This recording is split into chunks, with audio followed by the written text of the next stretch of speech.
What's up guys, Nandra here, and welcome to my Wonderland Dreams Dragoncraft Showcase. Now, there are a lot of different dragon decks I want to play, however, I didn't really get that good of an initial 75 pulls, 75 packs. And right now, I decided I was going to play ladder. I'm actually in the middle of grinding. However, these games that I had were too good not to make a video out of, just because they showed a lot of what you have to do as the defender versus certain decks, as well as showing what not to do for my opponent's side, because for a lot of these games, my opponent definitely could have won if they had just maybe not made a few of the decisions that they did, because at the end of the day, it doesn't matter how good your deck is, so much as it does that you not misplay, because misplaying can and will cost you games. Alright, so we're gonna go. Alright, so before I go ahead and show the games, I'm gonna go ahead and show you guys the deck list. Alright, so the main goal for this deck is just to survive versus aggro. That's all you have to do. Like, if you can survive versus aggro, because dragon is almost non-existent on ladder, which I'll go ahead and talk about in another video, all you have to do is just make it late enough to the game, and then you can just like rely on Bahamut to outvalue people when they eventually run out of cards. The few cards I'm going to talk about here are Blazing Breath. I run 3 Blazing Breath because as a control deck, you need to adapt to what the rest of the field is doing. Right now, there's a lot of aggro running around, and you want to, on turn 1, turn 2, answer either their 1-drop or their 2-drop before it gets in too much damage before it gets in way too much damage versus you. Because trying to keep above at least 8 HP, as well as keeping the board relatively clear, that's going to be how you're going to win games right now.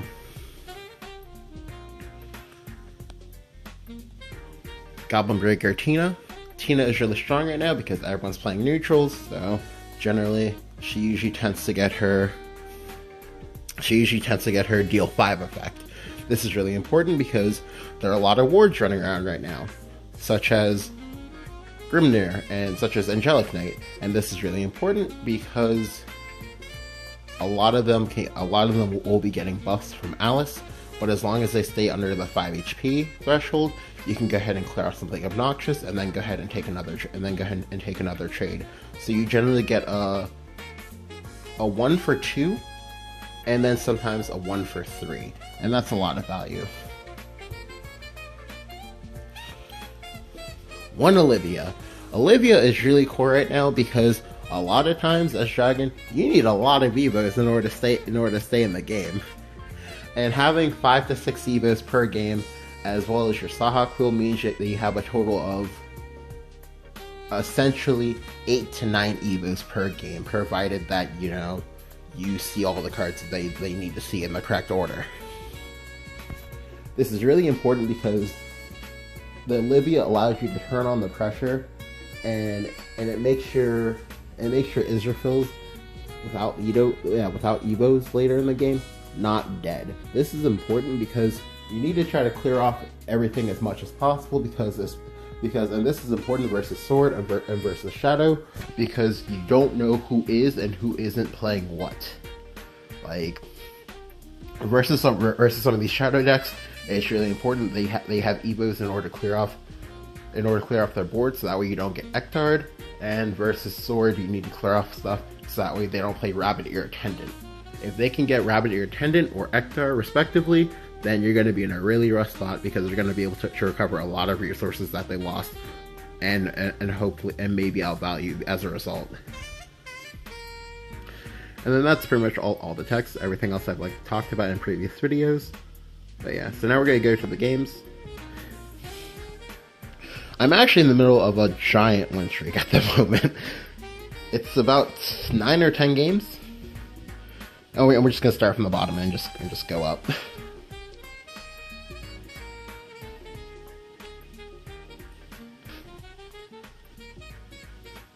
Yeah. But right now, I'm like really excited because I've won again. I've won quite a few games, and a lot of these games were kind of a rush because like if I had misplayed at any point in time, I 100% could have lost. But thankfully, my opponents misplayed enough, so that way that made it less likely for me to end up in a bad situation. Or sorry, for me to end up losing a game because of me taking a wrong choice, just because like they misplayed a lot more of their turns. So I'm versus Runecraft. Right now Runecraft is kind of up in the air. Like I know Burn Rune is really popular right now with using the Witch of Oz to go ahead and throw multiple 1-mana burn spells at your opponent's face and just burn them out of the game. I also know that Daria is popular right now, and lastly, Earthrise is popular right now. But there's going to be a lot of burn in it, and generally, I'm going to be in a pretty rough spot because Dragon takes a little while to get going. Like Dragon doesn't do anything like super relevant until 7+ mana. He could also be neutral rune. However, I feel like that's a little bit less popular. So here, I got him play Lyriel. I choose not to clear because if he is Daria, then this Breath of Salamander is going to be super important later. However, he does have a Kaleidoscope Glow. Kaleido Glow is really popular right now just because everyone's running 2-drops. There's not a single person not running 2-drops. So here, I play out Ayala instead of clearing because again, the early damage doesn't matter. What matters is I get something to stick on the board, and Ayala is most likely going to stick because he's not going to want to clear it. And so he doesn't clear it, and I get to go Lyriel Evo. I go ahead and ping face, and I go ahead and double trade. This is important because this pushes me up to 6 mana, so if I draw Forever here, I'll be in a good spot. If I don't, that's fine too.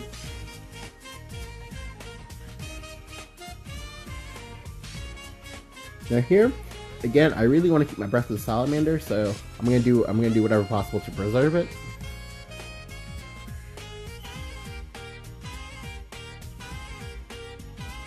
And here I go ahead and trade. I could have kept my Lyriel at a higher HP total, however, I might need this for a Daria turn. But he does prove that he is the Wizard of Oz burn version. This was unfortunate for me because I don't really have a play next turn, and I kind of really don't want a Salamander, just one card. However, I have to do it, and here I'm just kind of hoping that, okay, maybe he lost spells. He lost nothing. And then he plays Daria, and I'm like, shit, he got me. No. But this is still fine, because next turn, I can go Grimnerve, Evo, and then Blazing Breath if I need to. If I draw a Roboros, that's really good too. However, I draw Tina. Tina is still fine because this lets me clear off 2 things on the board, because I will be using my Blazing Breath. However, this will cost me my last Evo to do so. However, I'm still in a pretty good spot just because his Daria didn't vomit out like Ogglers and stuff like that. So here I go ahead and play the Grimnir just because I can't afford to take any more face damage. I just can't. And here he has a very dead turn with a Piercing Rune for full mana into a Craig. Into an Ogler. And at this point, I was kind of confused. I don't know why he played it the way he played it. That was really weird. Just because he could have played. All right, so he could have like played the Craig, Evo'd the Craig, trade in Craig, go face, then play Ogler, and that would have been fine. Probably, I think, but I'm not sure. But I go ahead and play Olivia here. This is nice because this now means my Israfil can do stuff again. He plays a second Wizard of Oz and draws 4 cards. This is scary because I could die to a combination of Demonic Strike, Demonic Strike, Demonic Strike, or Demonic Strike, Dance of Death, and then Demonic Strike, Piercing Rune, Dance of Death, and then Evo the Craig. So this was pretty important. However, he only has mutagenic bolt and then a piercing rune. I would have done that in the opposite order just because that gives you 1 additional damage, but okay. And then here I get to go Israfil Evo. This is nice because I draw another Israfil and I have an Evo for that one as well. So no matter what he does, I will be healing for at least 8, and he's gonna have to throw some damage into this in order to clear it.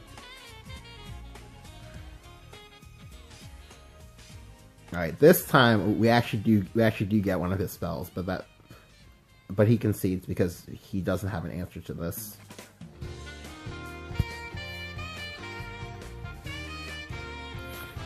The really important part of this game was just that I was able to have enough early game creatures and enough early removal spells that I could kind of transition myself later into the game. Additionally, that I was willing to throw out my Grimnir as a ward instead of trying to use it as a turn 10 play, because realistically I would never get to turn 10 in that spot, and it was really important that I recognized that. Alright, now this game's gonna be versus Swordcraft. I think this is one of the funnier ones because like one of these sword players, I forget which one it was, but one of these sword players just like straight just refused to trade just everything face all the time, and he loses off of that. I'm pretty sure it's this guy too.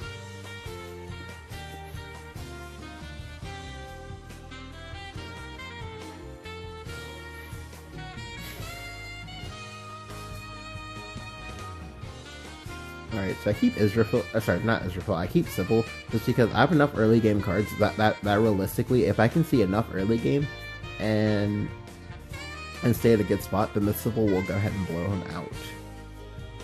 I do get Blazing Breath and I do have Lyrial, which is nice.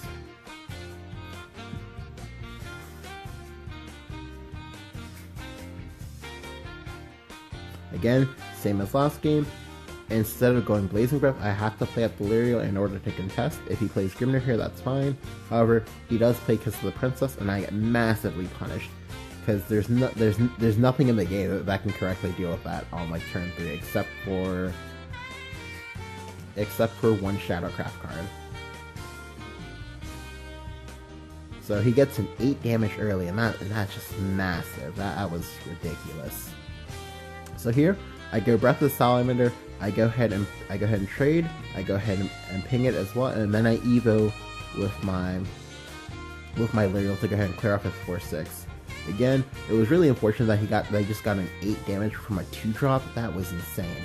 However, I've now successfully made it to my turn 5, and here he plays Council of Card Knights. This is a problem for me because I just used up a lot of my spot removal cards. And if I don't draw a spot removal for this, then I'll be in a bad spot. I do get Sahakville, however, because I don't have an Israfil in my hand, it's gonna be less good than it could be. However, next turn is my turn 8, so I can play Ouroboros. However, even though I'm healing to 14, I'm still in a bad spot. Because if he has a second council, then that'll be a problem. He has Alwitas. This is still a problem. However, thankfully, I don't know why they keep doing this, but like, but these sword players, I guess a lot of them are kind of new to playing sword, because like sword is the lowest hanging fruit. That is to say that sword is the deck that is pretty much just all over ladder right now, and basically everyone's kind of bandwagoned on top of it. And one misplay that I feel that they keep making is that they just like refuse to use Evos whatsoever because they're trying to like save it for turn 9 Albert. I don't think that's okay, because like right here, if I have a Wrath Drake, that's a full clear. Like whereas like if he had Evo'd and I had Wrath Drake, that's still a full clear, but it does cost me that would cost me my last Evo. And as I've said numerous times, Dragon is significantly less scary when they don't have Evos left.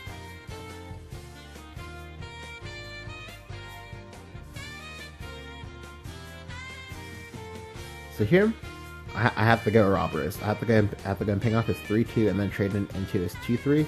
This is nice because Ouroboros, pre-Wonderland Dreams, You could kind of like solo Sword with it, because Sword really didn't have an answer to it. But here, he could have an answer to it, and that'll be a problem if he does. He has a second Council. And this one he goes face with. I don't really agree with this, just because, like I don't agree with it because it seems kind of silly to go ahead and do that, but hey. So here, I have no choice. I have to place a Hawk Wheel. And I also have to go ahead and trade too, because the second Alwidas will kill me if I go face. However, I'm still in a decent spot because I have 14 damage on board, so this turn he has to trade.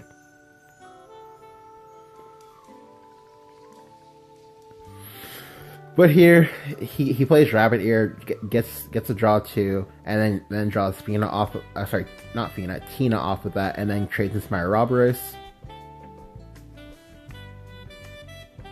But this is nice because it did cost him his last Evo, so now I can slam down Bahamut here and hopefully win if I draw Grimnir at any point.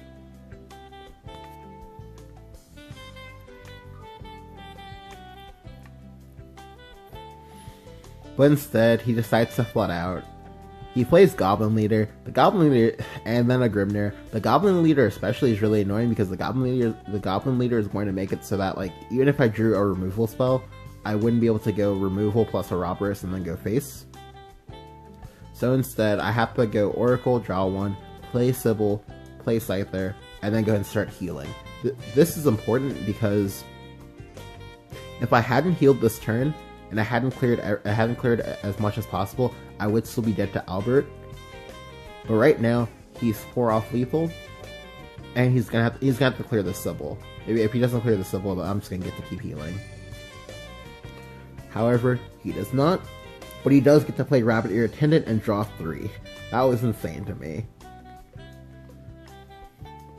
And I'm still just, waiting for removal. The second I draw Grimnir, I can win. So I'm just trying to draw the Grimnir. I'm just also trying to heal at the same time, because clearly, right now, I technically have the board, and I just need to clear off as much as possible while healing at the same time, just because this Sybil is gonna give me repeated value. It's already healed me for 6.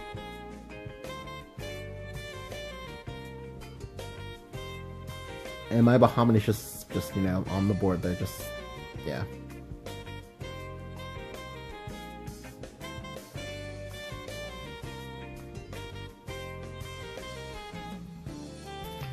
Again, still waiting for Grimnir. One time, Grimnir. One time.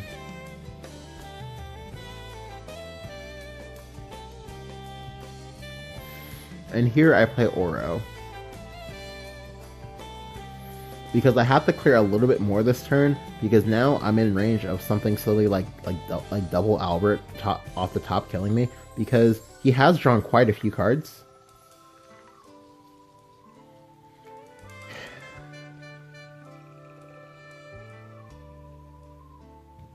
And he can finally kill my Bahamut after like 4 or 5 turns of Bahamut just being on the board.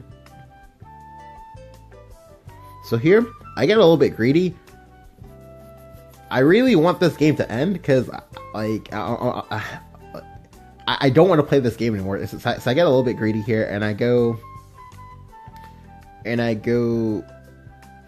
Oro face.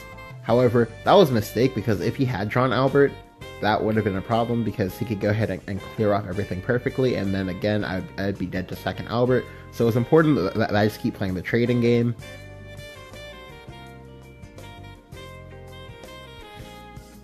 Because now, like, I'm still in a really great spot, but it's not the best spot, because again, you could have Albert here and I'd just be dead.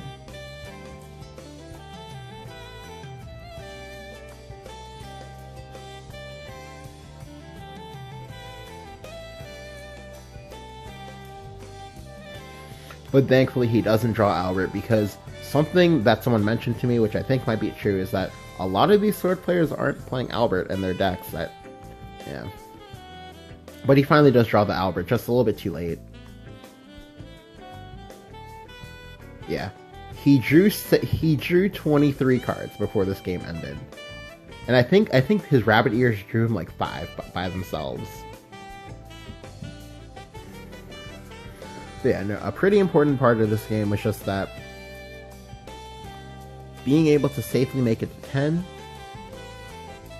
him not having an answer to Bahamut immediately, and then just me playing the heal and trade game, and slowly just have Sybil reverse all of the chip damage that I had taken thus far. Alright, so this game's gonna be versus another Runecraft.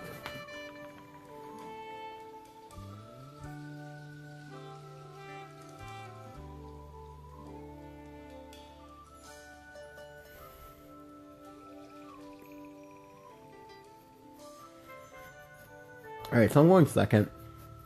Right now, the general consensus is that you want to be going first whenever possible. However, thankfully, Dragon can kind of get away with that a little bit, provided that you draw Blazing Breath on 1.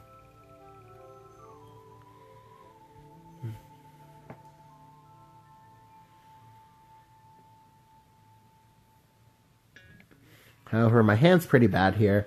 Sybil... Alright, so since I'm going second, Sybil won't get immediate value on the turn that can evolve. However, when I do get to play Sybil, it will be able to heal me just because I see an Oracle early. Here, he plays Abomination. I'm just like, oh, God, not this, because a friend of mine actually, Gakba, he actually wanted me to test that deck, and I did for a little bit, and the deck's kind of crazy when it goes off correctly.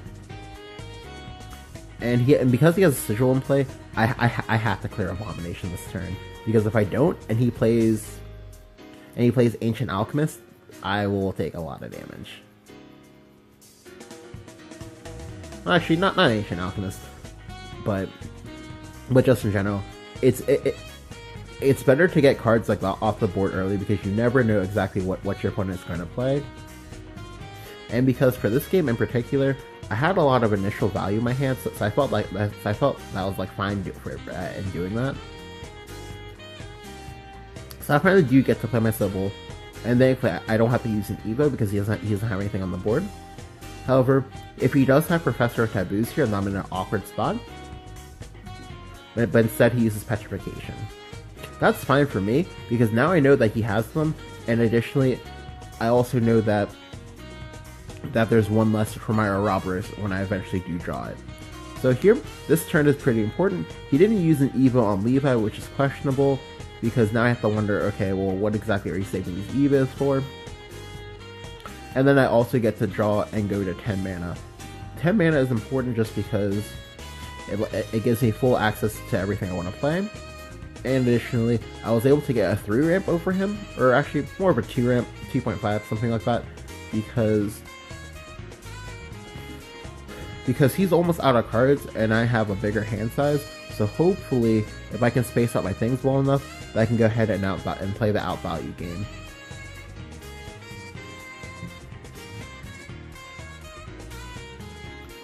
But here, I don't want to use any more Evos because I wasn't sure what exactly he was saving his Evos for, so I decided to go ahead and keep Tina. Just because you never really know. And here, he does play the Ancient Alchemist, and then gets his +3. Or really a +2, but yeah. And then he doesn't play anything.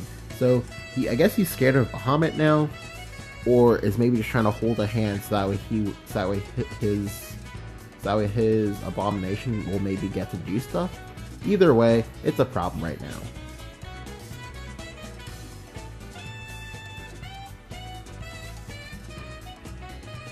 So here, he just pings face, draws a bunch of cards.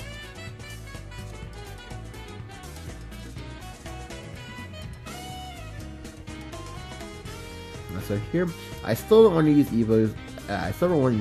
Just yet. Maybe I should have, but right now, I'm really just waiting for him to play his golems, so I can go ahead and blow them back with either Grimnir or Bahamut. He does use his last Evo here, which is nice because I still have 2 of mine left.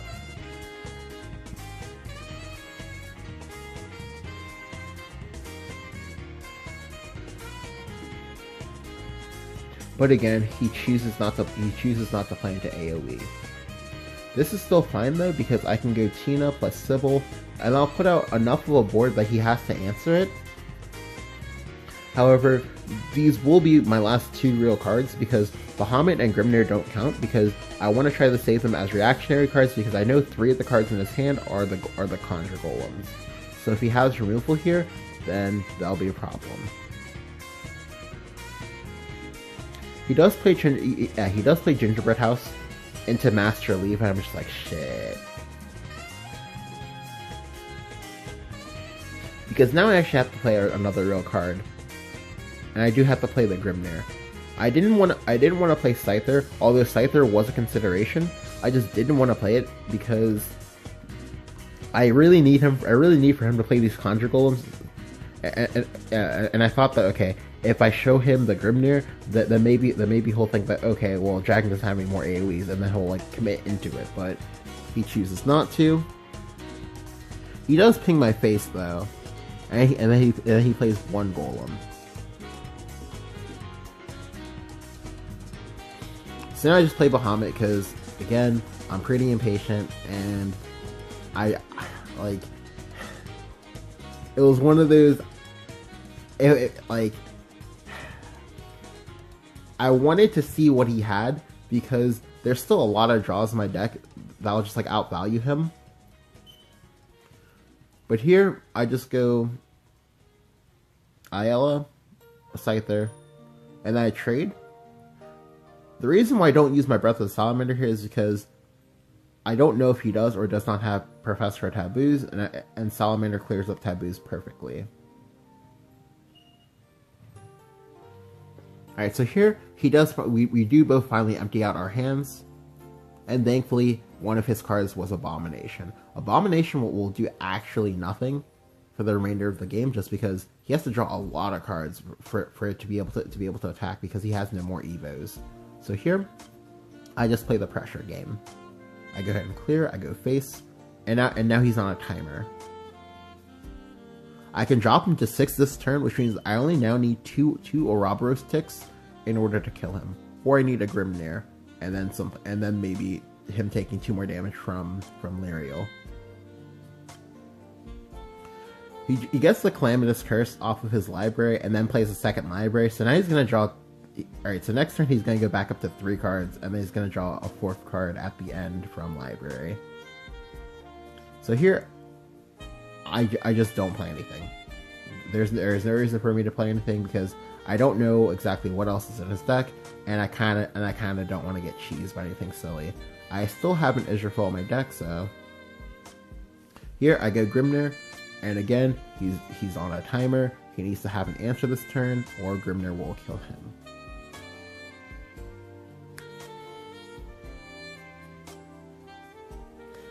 So he has to use the Calamitous Curse. He has to draw a card, which is nice.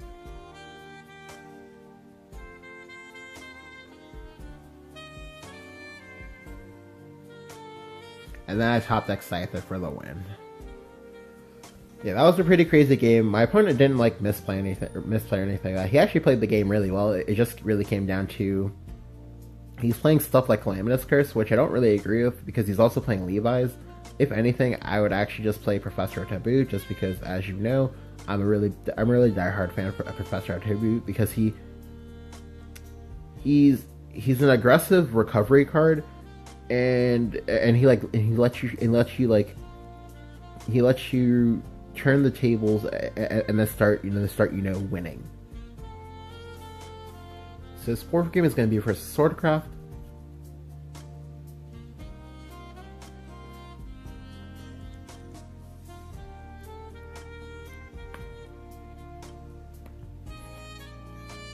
Again, Swordcraft is a pretty scary matchup, because it's not unkin to that of Mid-Range Shadow from Tempest of the Gods, in that. Oh, actually, I think I actually already shared this game. This game was when I was testing Dirt, so I'm gonna go and skip this game. Sorry about that, guys.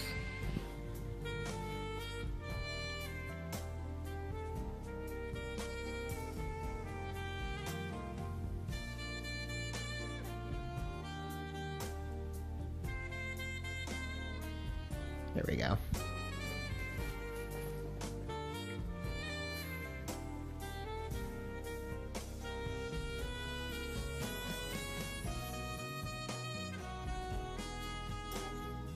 Alright, this game is versus Shadowcraft.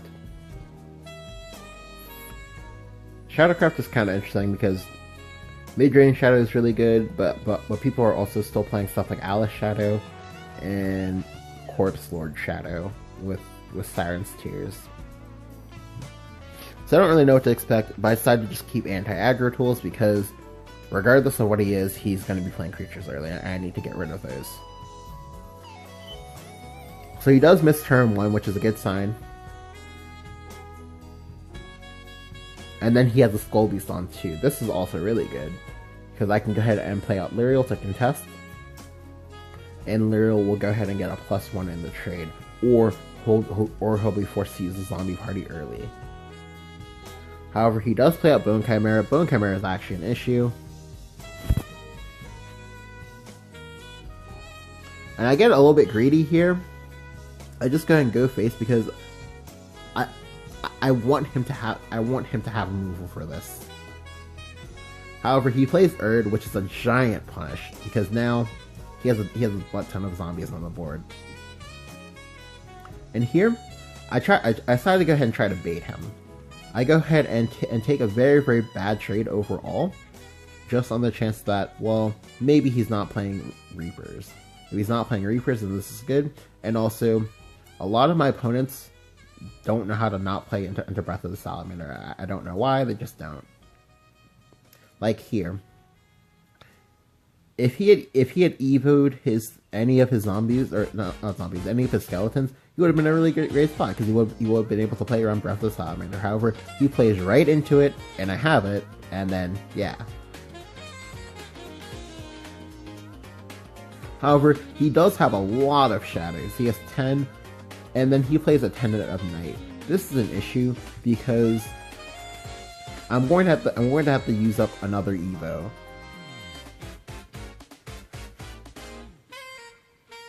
However, I play Sybil, and then play Lyriel, and then I go ahead and Evo my Lyriel, ping off the first body of Attendant, and then go ahead and clear off the second one.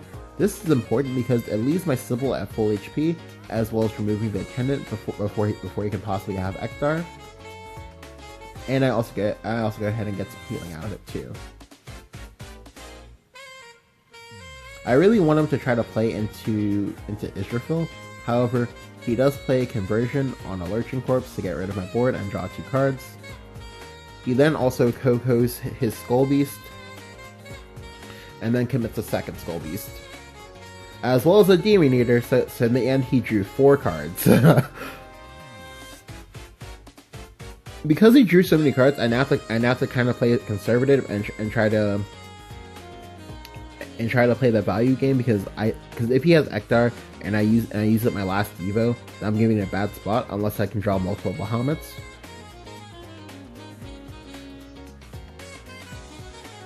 And here, he plays Attendant plus Erd. I'm just like, shit, please stop. Because this is a really good board for him. Like, if he uses an Evo, then nothing I can do next turn can full clear his board without using an Evo.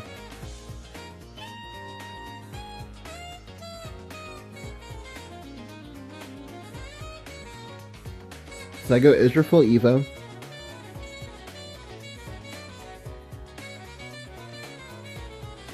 It's worth noting that I could have easily just gone Grimnir instead. And that would have been overall better. However, I wanted to heal because I wanted to stay out of Phantom Howl range as much as possible. He does have Soul Squasher, and also still a ton of shadows. Draws 2 more cards, so he's already drawn 6 cards now. And so here I have to just hardcast my Israfil. If he has Ekdar, that's cool, that's fine. I can go ahead and Bahamut, but he has to have an answer this turn. He plays Zombie Party into Foul Tempest. I'm just like, what? You play Foul Tempest? What? And he still has 20 shadows here, so he can also be playing Tyrant. If he's playing Tyrant, I'm just like dead. So I have to go ahead and play Grimnir here. And set him up to 23 shadows. I'm still waiting for him to play Death Breath so he can kind of like alleviate the amount of shadows he has left. However, his deck doesn't have healing, so this is good. but he's still drawing cards. Alright, so he's drawn 8 cards now, and the Lurching Corpse clears off my Grimnir. So I go ahead and try to draw to match his drawing, and then I play Ayala. I went double Ayala here because I wanted him to feel like he could like not clear this, and I could go ahead and be sneaky and then Grimnir him. But yeah, here he plays Ektar. The Ektar is nice here because it gets rid of a lot of his shadows finally. Like, but even after an Ektar for 9 mana, or sorry, not 9 mana, for 9 necromancy, when I clear this, he'll go right back up to 15. That is insane. So a second Ektar for him will be really good because it can still clear off my Bahamut perfectly, and I actually won't have an answer to it. But here he plays Death Breath, and I get so excited. I'm like, okay, well he's dead here, but no, he has Necro Assassin. So his list is really tech to beating Dragon, and that's fine. Because as long as I play well enough, I should be fine, provided he's not playing anything silly like Mordecai or anything like that. Because if he does have Mordecai, then I've just lost. But I go ahead and set him to 6. This is important because at 6 HP, when I eventually see Ouroboros, 2 Ouroboros pings will kill him. And here, he uses a Mimi. I really don't agree with the players who just go ahead and drop burn spells on the opponent's face when you're nowhere near close to killing them. And then here, I do draw another Bahamut. This is nice because when he eventually draws his last 2 Ektars, because again he's considerably through his deck, that'll be good. However, he has Zombie Party. That's not enough. If I draw Ouroboros, he loses, and then he plays Soul Splasher. I do top deck the Ouroboros, and this is good because I can just go ahead and Ouroboros, and that's game. A big part of this game just came down to him not having Ektar early, me being able to space out my cards, and then lastly, him throwing the burn spells the way he threw them. If he had kept both of the Mimis in his hand instead of just using them indiscriminately, he would have had a full clear for my board just now, and that board would have been like really scary because I would have had to play Bahamut. So theoretically, if he had gone Ektar into Ektar and I didn't draw my 3rd Bahamut, I would have lost there. But thankfully, he does not do so, and we win. Alright, so next game, onto Havencraft. This game was pretty ridiculous too because so initially I was kind of whatever about Haven, and I still am. However, this Haven player had so much value, it was actually disgusting.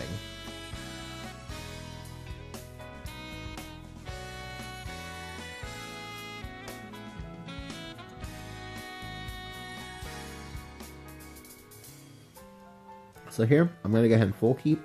I'm pretty sure, yep. Just because I have a turn 2, I have a turn 3.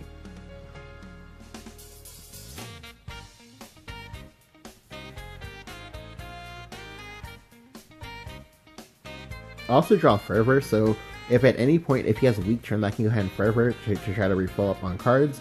And then the second that I get the Fervor is probably when I'm just going to win.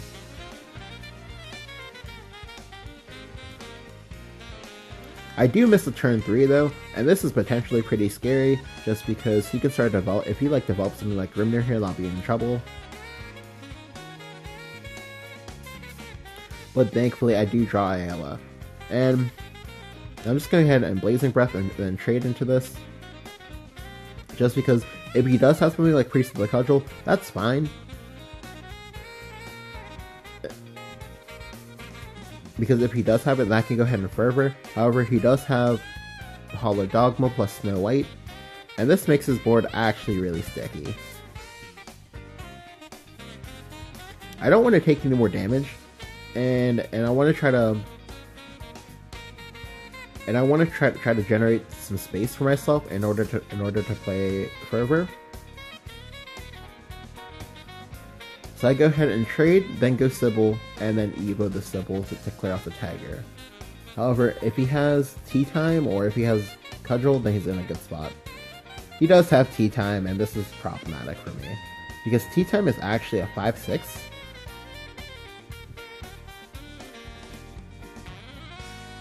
this Snow White is going to be on the board for a while. Snow White is actually really nice because since it's last words, it means that unless I can clear out the first body, then even if I were to go like Bahamut or something like that, then it's gonna be an issue because it'll just still be on the board. The tea time as well is also problematic because tea time has a very long countdown, and that's actually really good when you're versus dragon, just because it denies them from wanting to play Bahamut. So here I go Ouroboros, and I do actually fuck up slightly. I should have Evo'd Ouroboros first, and then gone ahead and played Breath of the Salamander on the second body of Snow White. Just so that way, my Ouroboros would be at 5 HP, so even if he, for example, did have like a Lyrial, he couldn't go Lyrial plus Scripture. But here, he plays Dogma, draws a little bit more, and then he trades in his bird, and then cudgels me. That's actually a little bit annoying just because Ouroboros is actually how you win a lot of matchups as Dragon. And so generally, when you lose your first Ouroboros, because you only play 2, it becomes a little bit of a struggle because you have to play real cards, but Dragon doesn't have that many like real cards. A lot of it's actually anti-aggro stuff.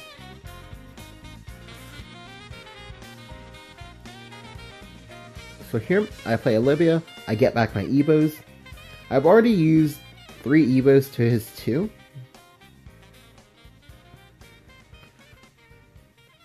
His tea time is popping next turn, and this is an issue. He does thankfully have to use his last Evo here.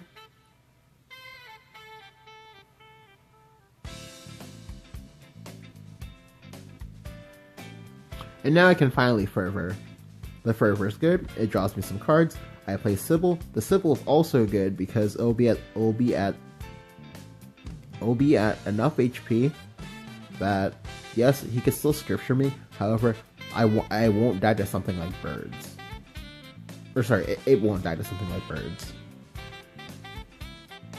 He does get the tea time. Tea time is actually a 4/5, so if I Grimnir, then like the Grimnir doesn't do anything. Like I'll have to Grimnir in the second Grimnir, but here he just like full floods the board. And because I draw my second Grimnir, I decided to go Grimnir into Grimnir. This is nice because it pushes everything low enough that that second Grimnir will wipe it.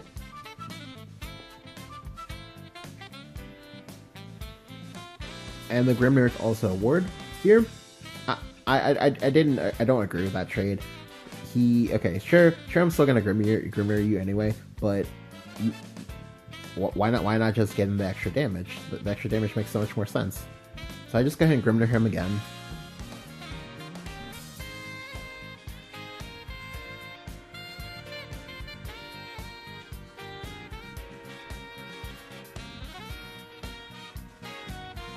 And then he plays third Tea Time. This is actually really annoying for me because like Tea Time is actually a really strong card. But thankfully I can now go Oracle. And then I can go Tina, Evo. The Tina will perfectly clear off the Tea Time. And this shows exactly why Tina is so good. Because they can perfectly clear off Tea Time by itself. And then will also clear off Cudgel. This is nice because I can now threaten lethal.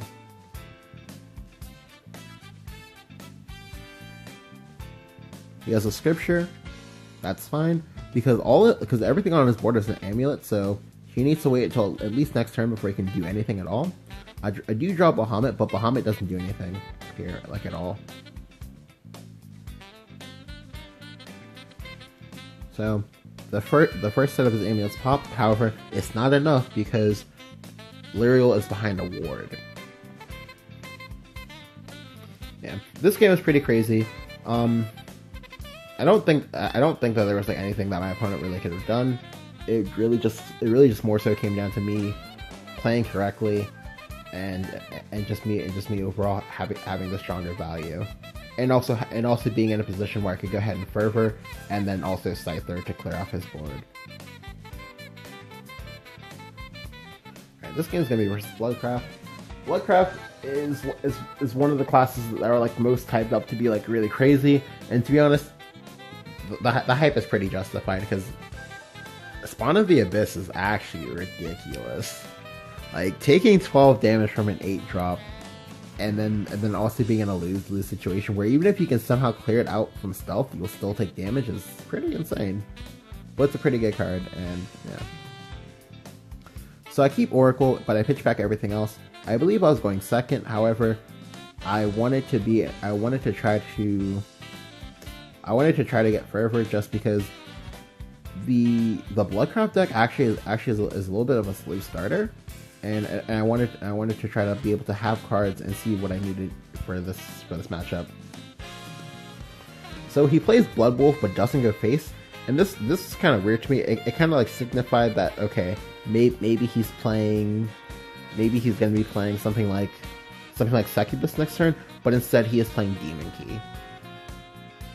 The Demon Key version of this deck is actually insane, because Demon Key, if you can get the procs off, you can go ahead and do and like tutor. And if you can go ahead and play Baphomet on 2, Demon Key on 3, then you can just go ahead and play the game as normally, and then when the Demon Key does pop, it will go ahead and tutor out your Spawn of the Abyss for you. But yeah, it's just a really, really strong card. I actually haven't seen that many people play around with it though, so. But here, he does give me the weak turn that I need in order to go on Fervor. That Fervor was really nice here because it does let me transition perfectly. He does play Baphomet to get Spawn of the Abyss, and then he makes a questionable play. He evos the Spiderweb Imp, but if I have Sybil, it's still dead. Like sure, you play around Breath of the Salamander, but Breath of the Salamander is fine, I think, because I'm essentially passing back initiative to you so you can play Spawn of the Abyss. But anyway, I go Blazing Breath plus Sybil. I clear up the Spiderweb Imp, and I've cleared it off at a really important threshold. I'm at 4 HP. This means that I can't just Knuckle Bodyguard me, because Knuckle Bodyguard is essentially a Priest of the Cudgel, except a little bit better. But here, he plays Spawn of the Abyss. He also evos his Spawn as well. This is actually nice for me because he's now out of evos. And this turn, because I don't have damage in my deck, I just have to make him. I just have to make him play Afraid. So I go ahead and set him to 7. This is important because now he's going to be under the impression that Genesis Dragon or Zeus is coming out to kill him. However, he has a weak turn. He only clears my robbers, and then he has to trade in his Spawn of the Abyss. This is important because it's a lot easier to stabilize from 12 than it is to try to stabilize from 4.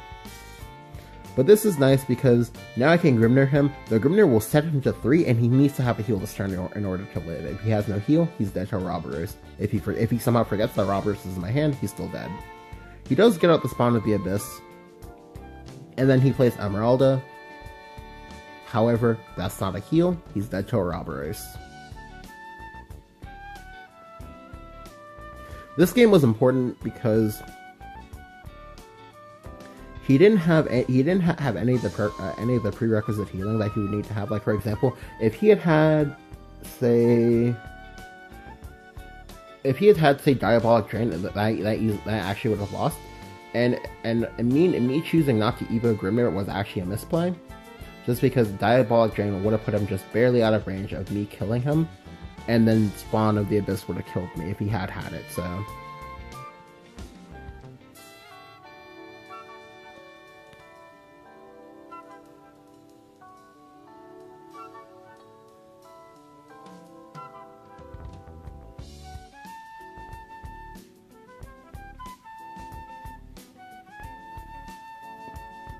This game is going to be versus Swordcraft.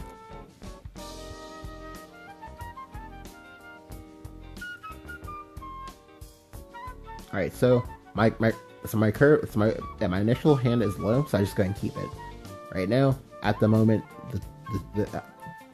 the token variant of Neutral Sword is the most popular, so I'm just going to assume that he's that. And this gives me a 2-3-4 play. Yeah, a 2-3-4 curve, and this is nice. Because Ayala will also get and rank me up to 6. So I also have Sahakville and Ezreal in my hand.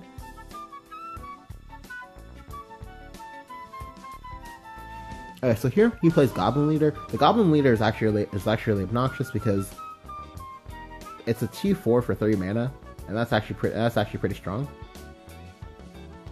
I go ahead and trade into Goblin Leader as well as playing Ayala, and additionally, what I would like most to see for him this turn is to see him play Alice. The Alice would have been really strong there because I'd be able to go ahead and clear it off perfectly with Lyriel. However, he doesn't have it, which is still fine. And I can go ahead and go Lyriel. I'm gonna ping his face. The reason why I'm pinging his face is because I don't have any additional pings in my hand, so I go ahead and trade. And then trade. There's no point in me going face, just because I need to keep his board as clear as possible, just so that way he doesn't rabbit ear me. And then this was the turning point of the game. So he goes face with everything instead of trading into my Lyriel, or not Lyriel, instead of trading into my Ayala. That was important because you want to try to keep this Albert healthy. Like Albert will literally die on board if you don't make that trade.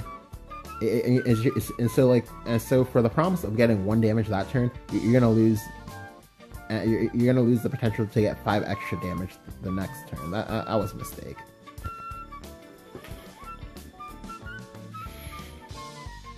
So right now I'm in a really good spot because he is almost out of cards, and this is gonna be my Sahakville turn next turn to go ahead and clear off the rest of his cards. He does show me 2 Mazes, and this is fine because he's also have Evos. So provided I can clear up his board this turn, then next turn when Ezreal comes down, that's game.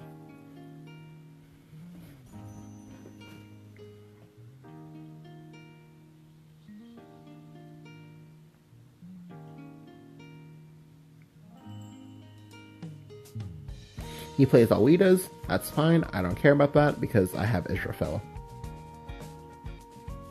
And then next turn Grimnir if he doesn't clear off Israfel.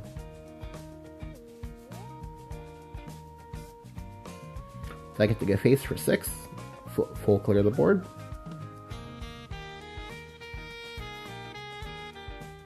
Ideally, the only card that can really save him right now would be Council of Card Knights, but he might not have it, and he doesn't have it. The big thing about this game was just that like he went face that 1 turn, and he really should not have done that, because yes, he would have. Actually no. Yeah, him going face actually decided a lot of that, because I would have had to trade in my Sybil and my Lyriel to take out Albert, and then like his Council of Card Knights would have come out, and he would have had he would have had 3 bodies, and then they all would have been at full, and then it would have been a 2/2, a 2/2, and a 4/4. That would have been really nice for him, because maybe if I didn't have Breath of the Salamander or Sahakville Ezreal, then he would have been in a really strong spot. However, like I said, the face is the place, and he just gets really aggressive.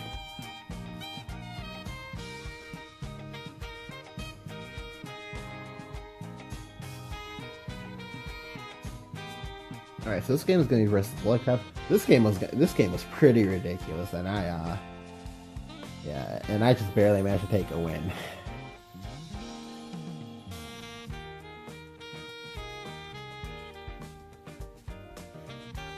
Again, I have to assume that he spawned with the Abyss Blood, just because Spawn is the most popular variant at the moment. I go ahead and keep Oracle and keep Ayala just because slow start, and I can go ahead and capitalize off of this.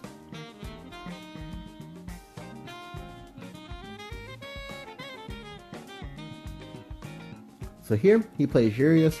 Urias is annoying because I can't clear it immediately. However, this is still fine. I'm still gonna go ahead and play Oracle just because I don't want to accidentally walk into a 2 damage removal spell. But here he plays double Urias. This is a problem now because I'm gonna take at least 5 damage before I can clear off both of these.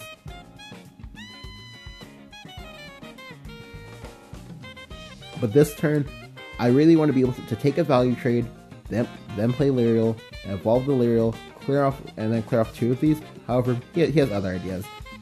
He does decide to play around removal, and goes ahead and removes all of my things. So now he has triple Urias on the board.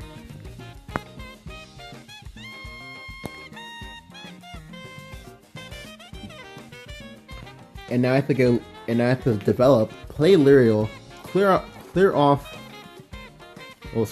Lyrial, take 3 damage just because I played Lyrial, and then go ahead and ping one of these Uri, and then go ahead and clear off another one that I did not ping, and then take 2 more damage for playing my Ayala in order to contest this board. So right now I'm dropping down to 10, and he can put me to 6 this turn. But here he plays Air Jammer.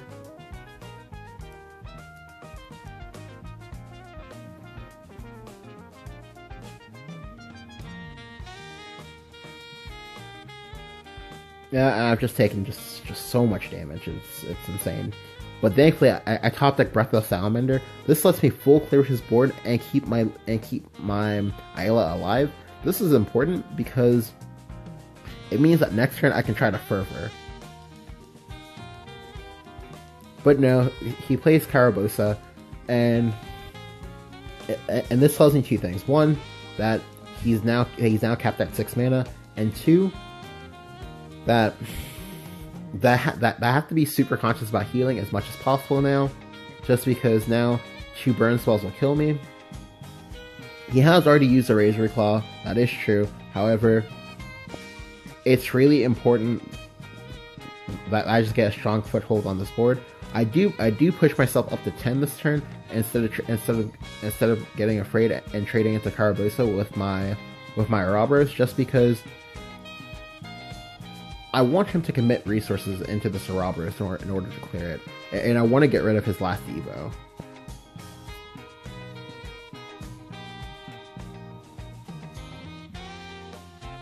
Alright, so this turn he passes. That was pretty questionable. I did not understand what he just passed, but this turn, what I want to do is I want to go ahead and I'm not gonna go Faith just because I really don't want to deal with Dark General, and I'm gonna go ahead and try to set up a sneaky lethal here. He plays Spiderweb Imp, and he does push himself down into Grimnir range.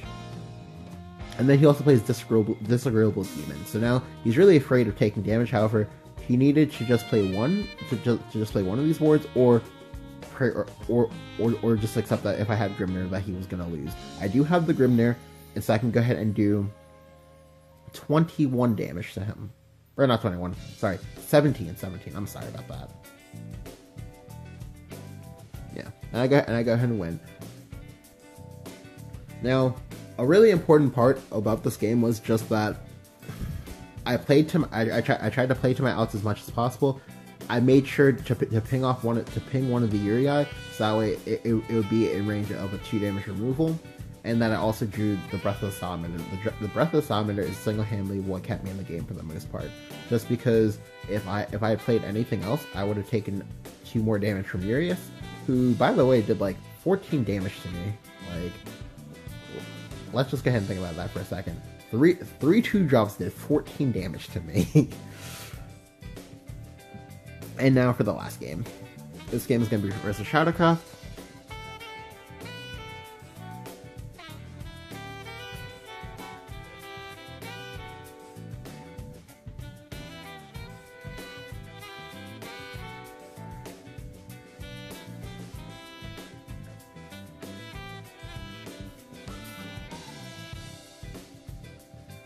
I go ahead and keep Blazing Breath, just because, again, low curve and anti-aggro, because eventually, when I run them out of cards, then I can start playing greedier things.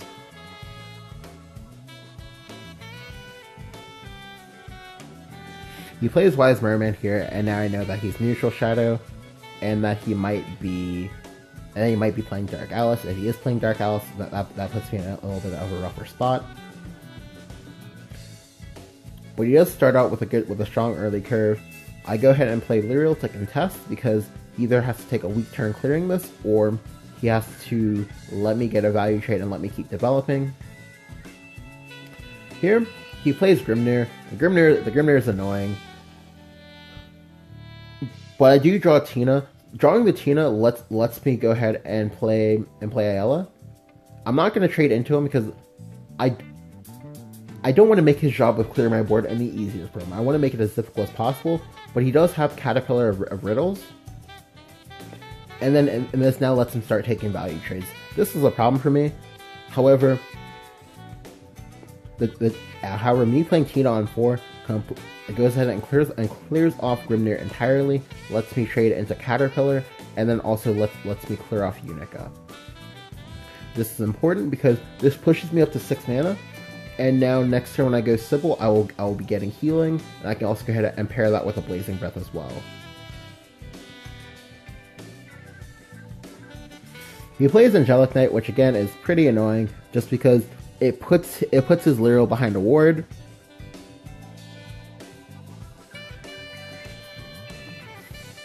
And means I'm going to take at least 3 more damage from Wise Merman.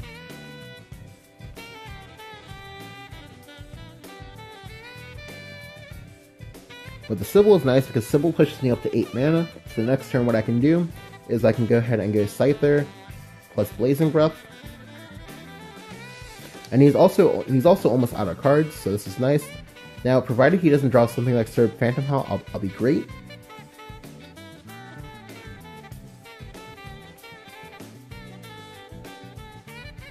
And then here he does something really, really annoying. I did not like this play at all. He goes Wandering Bard Alta.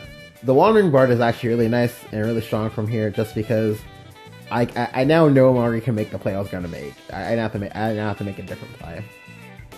So I get to go Fervor. The Fervor is nice because it pushed me out of Phantom Howl range, and then I go Scyther, Evo Scyther. I had to Evo because if you didn't know, Scyther's Storm Effect is actually a fanfare. So, but this puts me in a commanding spot. He's out of cards. He can't draw any more cards. Even if he does have something like say Ektar, that won't be enough. And I can go Israfil, heal back up to 15 for and as I already said last turn, I was already out of range of anything he wanted to do. But now, even if he has Ektar, he has to go Ektar, trade, and then he's just, and then you just like can't work from that spot. The important part of that game was just that I didn't trade into a ward. You never, like, if someone plays a ward, you never want to make a play in trading if you can't like clear off the thing in the same turn, because you never know what your opponent is going to want to do next. I was also able to make him get afraid and take a value trade. Him taking the value trade was fine because it pushed his Unica into range of getting revenge killed by Ayala. And the Tina there was perfect. The Tina was single-handedly 1 for 3, and that was actually just insane. And it just let me snowball the game from there. Bam. Hope you guys enjoyed. I know this is like a little bit of a much longer video, and I will be trying to put timestamps into this when I go ahead and watch it later. But yeah, hope you guys enjoyed. Leave